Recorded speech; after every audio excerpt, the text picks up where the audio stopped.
It's summertime and it's getting hot. Out to the cafe for a wee bit of inspiration. I hope you'll take a seat. Why don't you order a cuppa if you like and stick around while I share a few things to think about as we launch into the podcast. Can we talk? What about freedom, meaning, and how much is enough? I won't torture you, no spreadsheets and no fear, no pretending money is the point, because that was our Act 2 motivation. It's the time we build and raise our children. If we're lucky, we've built a family.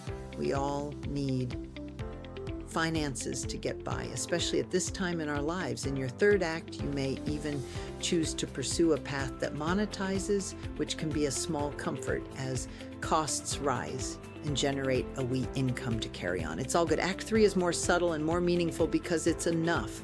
Welcome to Love Your Third Act, where experience meets freedom and life gets interesting again. I'm CWR. Today we're clearing something up. Since many people have wildly different financial situations, I deliberately haven't touched upon the sordid topic of coin. Your third act is not about money, it's about freedom, meaning, and enough. Enough of things, enough material comfort, enough of status chasers. It's a mindset most of us aren't used to, especially workaholics. Let's talk about that. For most of our lives, we're taught that fulfillment sits just beyond the next milestone. You'll get somewhere if you just take on more responsibility. You'll get more recognition if you just do more hours. You'll finally feel you've made it if you can just accumulate more stuff. Then Act 3 arrives and all of a sudden more feels oddly empty. Didn't that happen to you a little bit during the pandemic? I felt like what I formerly chased felt like a cardboard box with nothing in it. That's because fulfillment doesn't come from numbers. It comes from alignment. And this is where people get quietly brave. Freedom in the third act isn't about endless choice. It's about clean choice. Choosing how you spend your time, who gets access to your energy, what deserves your attention. The people who thrive aren't chasing anything anymore.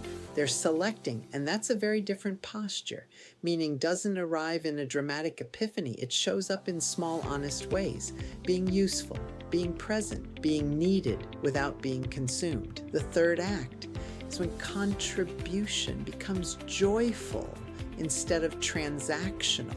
You stop asking, what does this give me? And start asking, does this feel right? That's the shift. Enough is one of the most radical words in Act 3.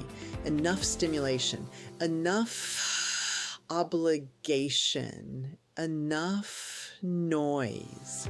When you know what's enough for you, comparison loses its grip. Fulfillment isn't louder, it's quieter, deeper, steadier. So if you're wondering what really matters in your third act, try this. Not what should I pursue, but what feels like freedom to me.